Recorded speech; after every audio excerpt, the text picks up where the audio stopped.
Electronic voting മെഷീനുകൾ നിർമ്മിക്കുന്ന Bharat electronic ലിമിറ്റഡിന്റെ ഡയറക്ടർ സ്ഥാനങ്ങളിൽ BJP നോമിനികളെ തിരികെ കയറ്റി കേന്ദ്ര സർക്കാർ. ഇലക്ട്രോണിക് വോട്ടിംഗ് മെഷീനുകൾക്കായുള്ള സോഫ്റ്റ്വെയർ വികസിപ്പിക്കുന്നത് സംബന്ധിച്ച അതീവ തന്ത്രപ്രധാന ജോലിയിൽ ഏർപ്പെട്ടിരിക്കുന്ന BELന്റെ ബോർഡിൽ ഉൾപ്പെടുത്തിയിട്ടുള്ള 4 പേർ പ്രത്യക്ഷമായ BJP ബന്ധമുള്ളവരാണ്. രാഷ്ട്രീയ പാർട്ടികളുടെ ഭാരവാഹികളെ സ്വതന്ത്രമായി പ്രവർത്തിക്കേണ്ട അതീവ പ്രാധാന്യമുള്ള ചുമതലകളിലേക്ക് നിയമിക്കുന്നത് സ്വാഭാവികമായും തെരഞ്ഞെടുപ്പ് പ്രക്രിയയുടെ ആധികാരികതയെ സംബന്ധിച്ച് ആശങ്കകൾ സൃഷ്ടിക്കുന്നുണ്ട്. ധനകാര്യ ഊർജ്ജ സെക്രട്ടറി എന്ന നിലയിൽ കേന്ദ്ര സർക്കാരിന്റെ കീഴിൽ പ്രവർത്തിച്ച ഡോക്ടർ ES ശർമ്മ മുഖ്യ തെരഞ്ഞെടുപ്പ് കമ്മീഷണർ രാജീവ് കുമാറിനും മറ്റ് 2 തെരഞ്ഞെടുപ്പ് കമ്മീഷണർമാർക്കും അയച്ച കത്തിലാണ് അട്ടിമറി ശ്രമങ്ങൾ വെളിപ്പെടുത്തുന്നത്.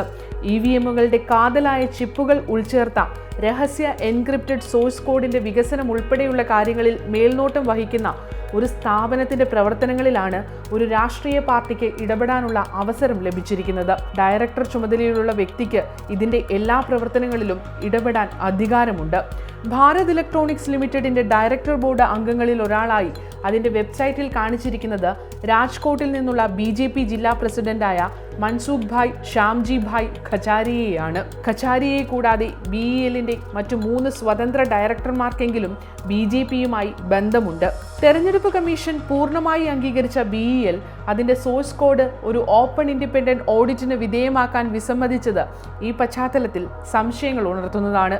രാജ്യത്ത് EVMകൾ ഉപയോഗിക്കുന്ന രീതിയെക്കുറിച്ചും കൃത്രിമത്വത്തിനുള്ള സാധ്യതയെക്കുറിച്ചും ആശങ്കകൾ നേരത്തെ തന്നെ ഉയർന്നിരുന്നു. ഇത്തരം രഹസ്യ നിലപാടുകൾക്ക് പിന്നാലെ തിരികെ കയറ്റൽ കൂടി പുറത്തുവന്നത് ആശങ്കകൾ ശക്തിപ്പെടുത്തുകയാണ്.